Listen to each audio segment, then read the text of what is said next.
The podcast you're about to listen to may contain random lines from musical theater, terrible attempts at regional accents, and a sincere discussion about mental health.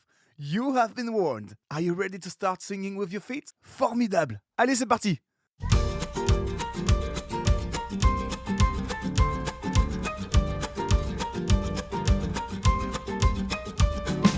Non, nous ne sommes pas fous, nous ne sommes pas ivres, nous sommes juste dans la joie.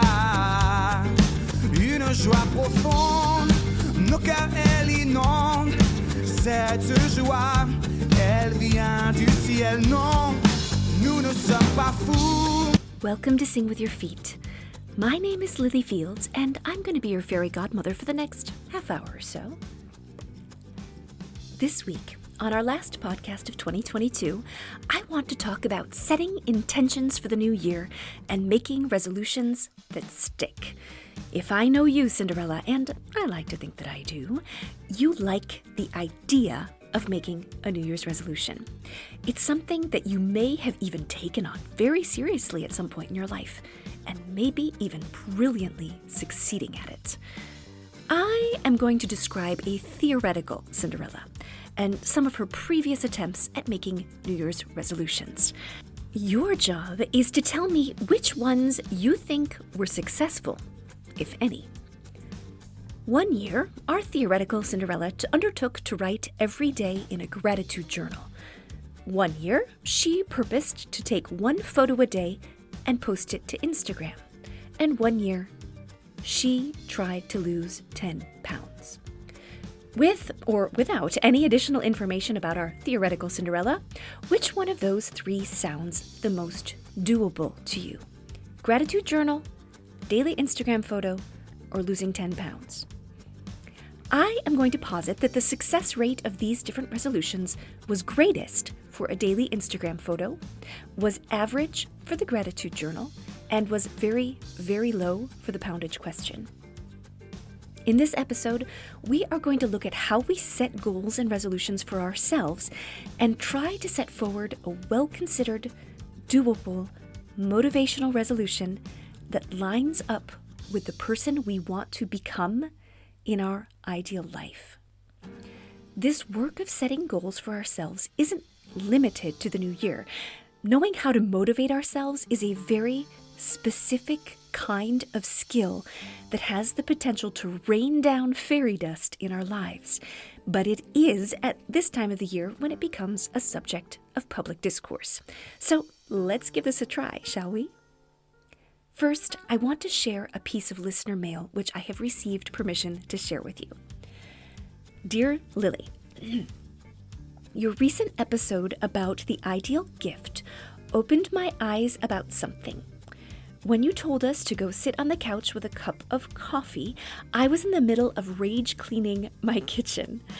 I did not go to the couch. I just listened to you describe the gift you said contained my deepest wants and needs. The next thing I knew, I was crying. You mentioned that your gift contained more time. And then you said, maybe for you, it is more connection with your spouse. Yes, this was in episode 41, and you're right, it was called The Ideal Gift. All right, so let's keep going. Well, okay, so maybe for you, it was more connection with your spouse. Well, that was exactly what my imaginary gift contained. My husband's work has been eating more and more of our family time, and the more he spends time away from us, the more I reject my husband and pick fights with him when he is home. I can see it happening, but I feel like I can't do anything about it. Connection with my spouse is what I want the most, but I can't seem to get that connection when he's around, and I am one of the reasons why.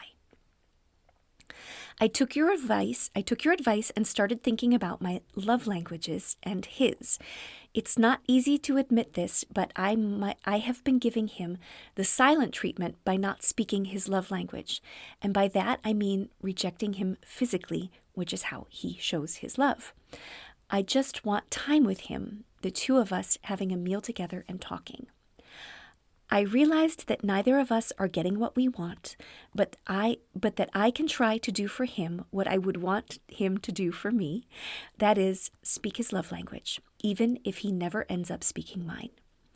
Last weekend, I asked a friend to watch our kids so that he and I could go out to dinner, just the two of us. It was so nice to just have some time together. As we left the restaurant, he said, "We should really do this more often."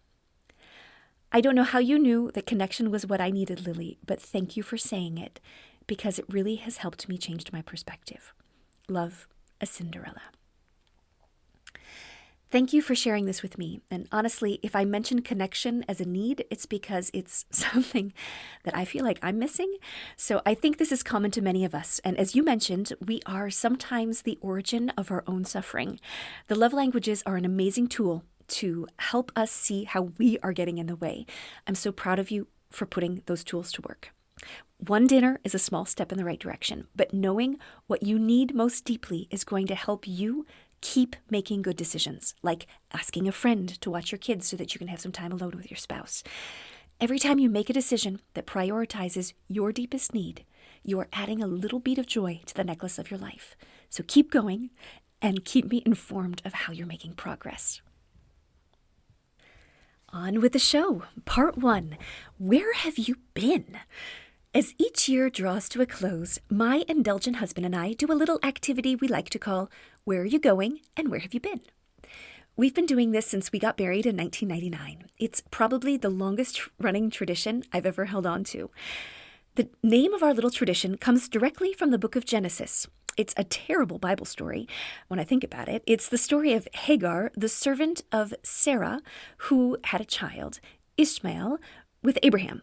Hagar is being terribly mistreated by Sarah, and she runs away with her son. But God stops her and has a chat with her.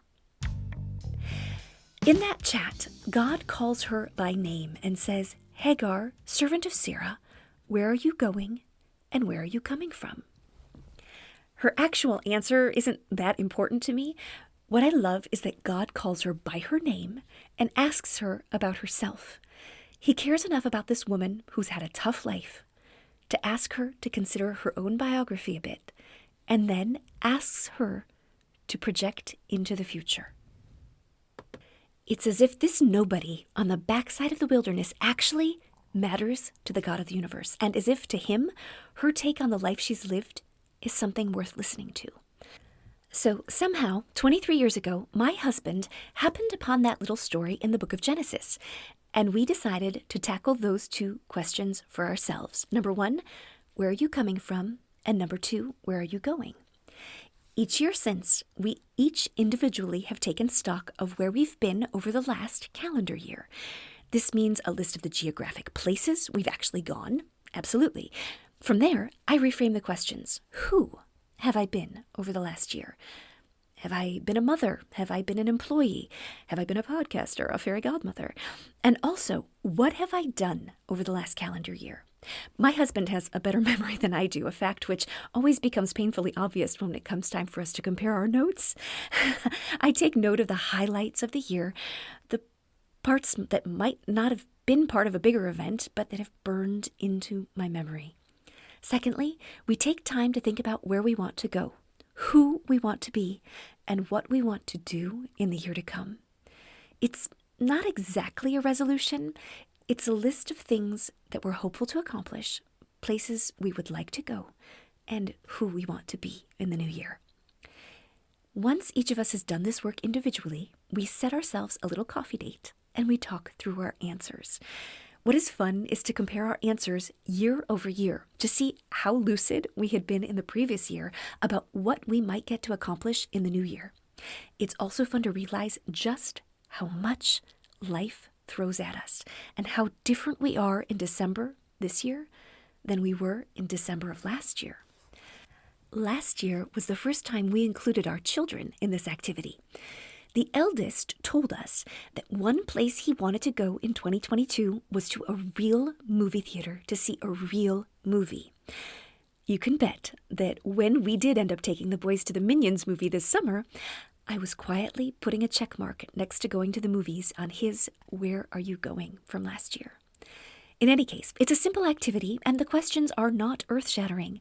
What is meaningful about it to me is that it is inspired by a couple of interview questions that God used to set the scene with hope for a woman who had lived a really tough life. The secret is simply to set aside time to do it and to be willing to answer it honestly. Part 2, Remembering. This should come as no surprise to you by now, but I have a deeply held belief that self-examination is key to finding joy.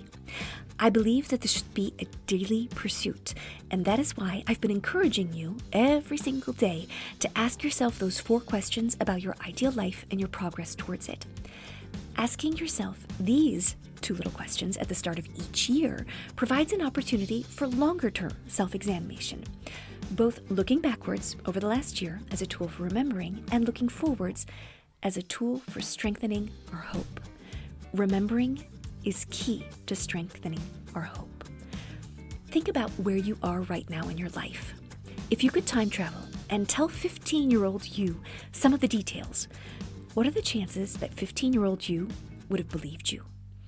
It would have seemed unbelievable. I mean, if I showed up 30 years ago and told 15-year-old me that one day I would be married to a French philosopher living near the Black Forest in France with 2 little boys and I would be hosting a podcast about joy, I wouldn't have believed me.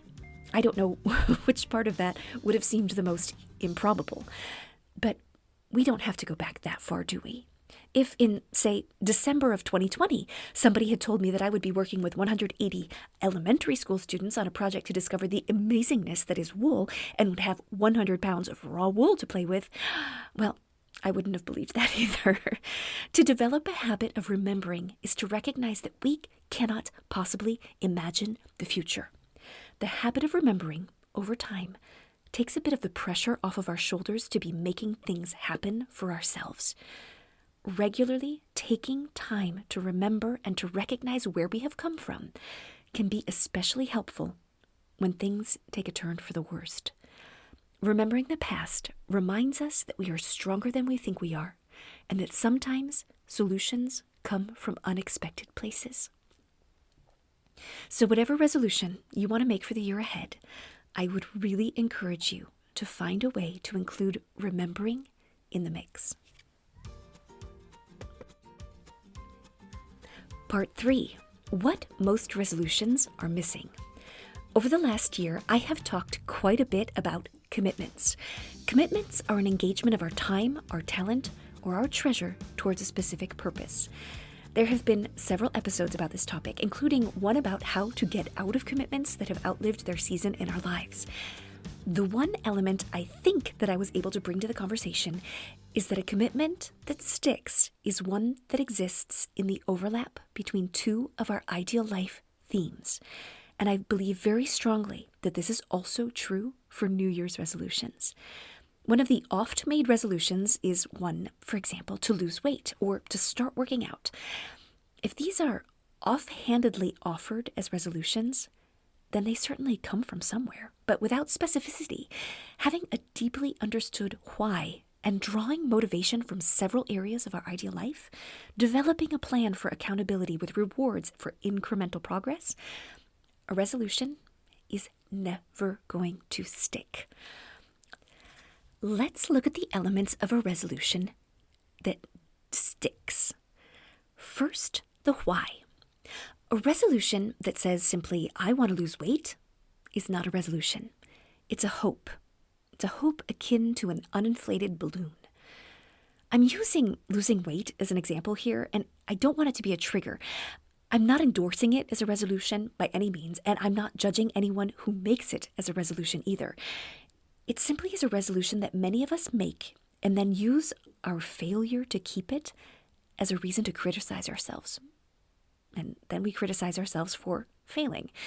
The why, if we want to make our resolution stick, cannot come from a place of dissatisfaction or from self-criticism.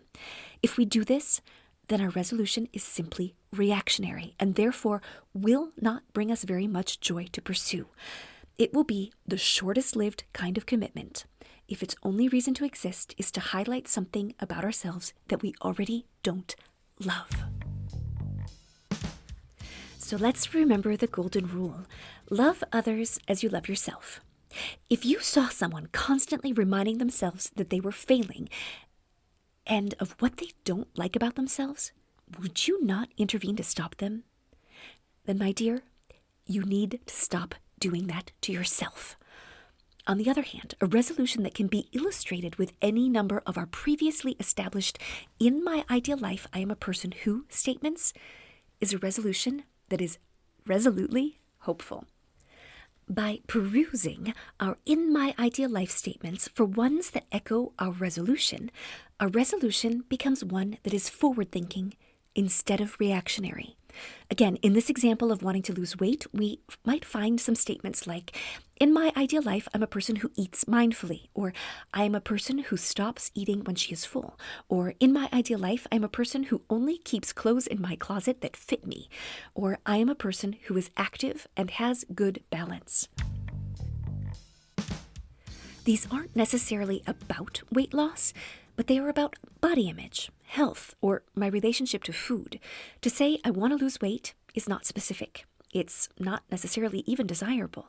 It is a catch-all that tells us to examine our relationship to our body and our health. These ideal life statements then answer the question, why, and become items for us to turn our focus to, rather than the perhaps harmful and difficult to attain overarching statement, "I want to lose weight." Those ideal life statements relate back to specific circles of our ideal life, and our goal then becomes to make progress in the overlap of those circles. I would suggest that the circles of mental health, body positivity, personal style, and maybe even gravitas overlap when it comes to a resolution that started with simply, "I want to lose weight." Remember, overlapping circles is important when we make any kind of commitment, especially the kind we make to ourselves, because it means that when we start to become unmotivated or tired in one area, we can still stick to the commitment because we're motivated in another. Using air quotations here, losing weight is an idea that will fail us because it is made up of too many moving parts to be meaningful. But eating vegetables every day, or walking 10,000 steps per day, or decluttering my closet of aspirational sizes, those are doable, check-offable elements that may or may not increase our success towards a better body image. Accountability is so important. Whether it's a calendar on which you write down how many steps you did, or how many glasses of water you drank, or a little tracker with squares you color in to mark your progress, or, I don't know, having a friend to share your goal with. Or as I did one year, when my resolution was to buy no clothes for a full year, I started a blog to work through the thoughts and the feelings that arose as I dealt with something that had at one time in my life been akin to an addiction. Accountability is how you keep yourself on track. You know yourself and what motivates you, and what you will actually keep up with. But a New Year's resolution that sticks comes with a method of accountability. And lastly, a resolution that sticks will have opportunities to celebrate successes along the way. Whether it's having intermediate goals, like I'm 1/4 of the way to the goal, halfway there, 3/4 of the way to the goal, or if they're simply little celebrations of the time that has passed, each month, for example. Celebrating, as you know, is key to maintaining the joy in anything we undertake. Elle me fait bondir et vibrer, crier. Elle me donne envie de chanter, danser. Elle pousse à agir, donner, partager. Et tout simplement de sourire, aimer. Part 4. When you bite off more than you can chew. Last year, I decided to do things a little bit differently than I usually do with my New Year's resolutions. Last year, I followed in the footsteps of happiness writer and researcher Gretchen Rubin and decided to come up with 22 small goals to pursue throughout the year.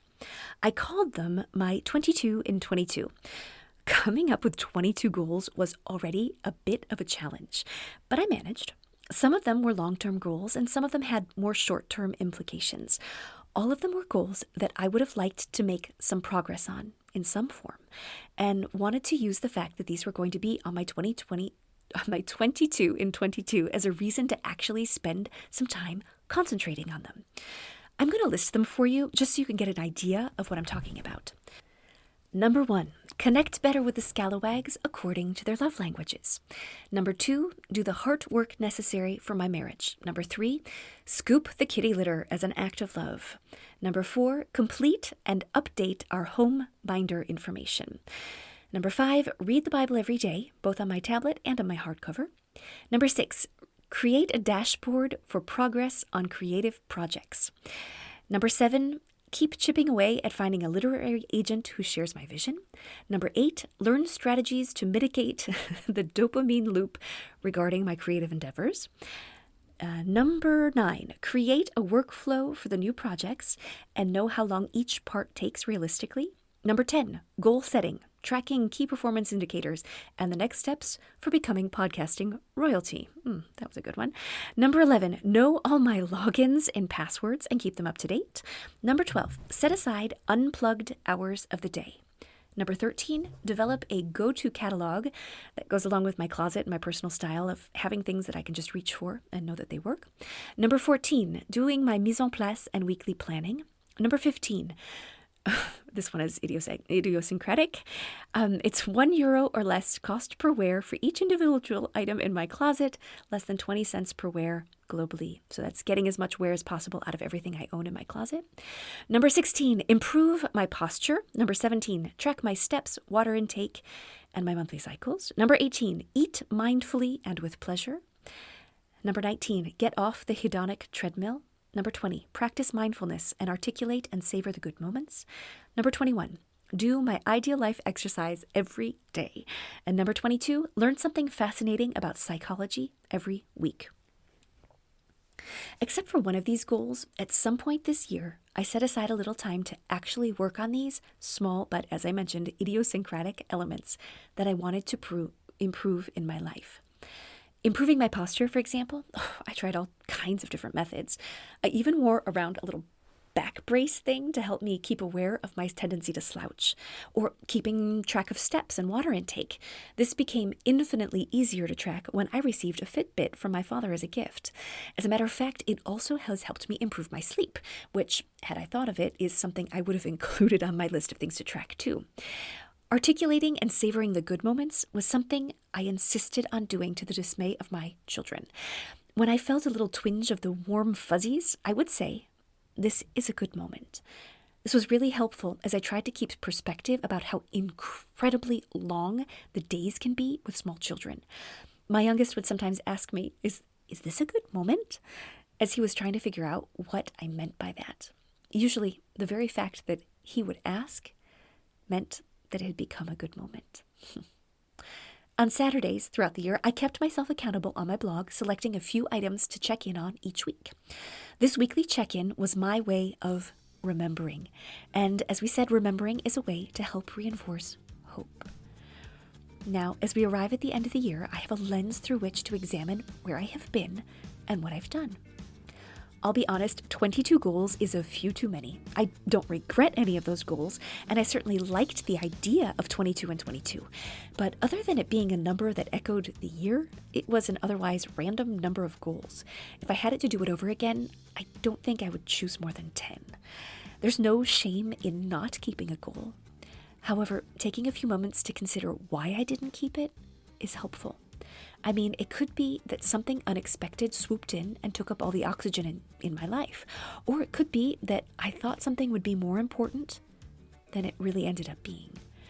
Or it could be, and I'm completely guilty of this, that you are so afraid of trying and failing that you refuse to get started at all. Never getting started is a safer way to fail than putting ourselves out there and then failing. We also unintentionally insulate ourselves from the joy of actually succeeding.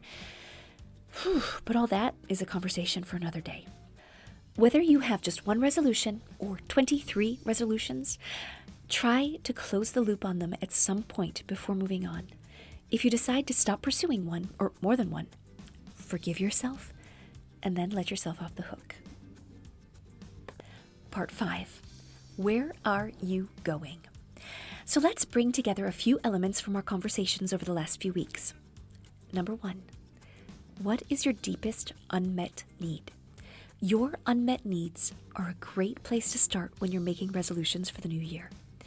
Whether it's a need for more sleep, or more time to be creative, or greater peace in your heart, or greater connection with your spouse, these have actionable elements for you to pursue if you're willing to do the self-reflection necessary. Number 2, who are you in your ideal life? Any kind of progress in our lives requires a destination. Knowing who we want to be can help us articulate our flight path through the turbulence of our own motivation. And number 3, where are you coming from? Articulating the distance you have come in your life over the last year is critical to remembering. And remembering is essential to reinforcing hope. Doing it only once a year is almost a shame when you could be doing it every single day with your ideal life exercise. They're just 4 questions, and I'm going to remind you of them right now. Number 1, what is working? 2, what isn't working? 3, what do I need to think about? And 4, what do I need to do? With these elements, you should be able to create an actionable New Year's resolution that will keep you motivated, will serve your deepest needs, and keep you hopeful. Who do you want to be in 2023, Cinderella? Start making your plan. Oh, I have lots of thoughts about who I want to be in 2023. I know that my biggest desire for the year to come is to do everything through the prism of the golden rule. I'm not even exactly sure what that's going to look like. I mean, saying no to an angry 6-year-old is a tough row to hoe. But if I were doing something that was going to do me harm in long term, I guess I would want somebody to tell me no and mean it too. So my goal is to work my way through my 19 ideal life themes and to see how I can live out the golden rule in each of them, even when it gets hard. I would love to hear from you and what your goals and dreams are for 2023, and especially about your plans to keep yourself accountable to those goals. I wish you the very happiest of New Year's, Cinderella, and I'm looking forward to a 2023 full of fairy dust. Thank you so much for listening to the podcast this year. I want to give a great big thank you to 7 Productions here in Mulhouse, France for the use of the song La Joie as the intro and outro to the show, to Matt Kugler who sang it, and to Claude Ekwe who wrote it. This is your fairy godmother signing off. Just remember, it is never, never, never too late to start singing with your feet.